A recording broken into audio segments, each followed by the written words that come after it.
In today's video, I'm going to teach you how to change the default font in Google Docs using a quick Google search. We're going to start right from your web browser, so open up whichever browser you normally use.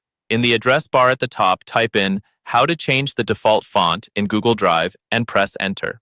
This will take you to a Google search results page specifically about changing the default font. On this page, you'll see a list of results, usually including help articles and how-to guides. What you're looking for is a clear step-by-step explanation that focuses on Google Docs, because that's where the actual font settings live. Remember that in everyday use, people often say Google Drive when they really mean Google Docs, Sheets, and Slides.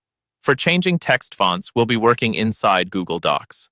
Go ahead and click on one of the top results that looks reliable, such as an official help page or a well-known tech tutorial site. When the page opens, quickly scan through it to make sure it's about setting a new default font in Google Docs, not just changing the font for a single document.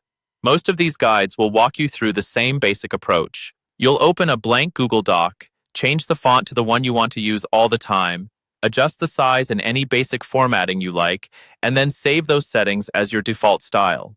The reason we're using Google Search here is that Google occasionally updates its interface, and a current online guide will show you screenshots and menu labels that match what you're seeing. Take a moment to read the instructions on the guide you've opened. Follow along in your own Google Doc as you go. If the article mentions things like normal text, styles, or save as my default styles, that's exactly what you want. These options are what tell Google Docs to remember your preferred font, so you don't have to change it manually every time you create a new document. Once you've followed the instructions from the guide you found, try creating a brand new Google Doc to test it.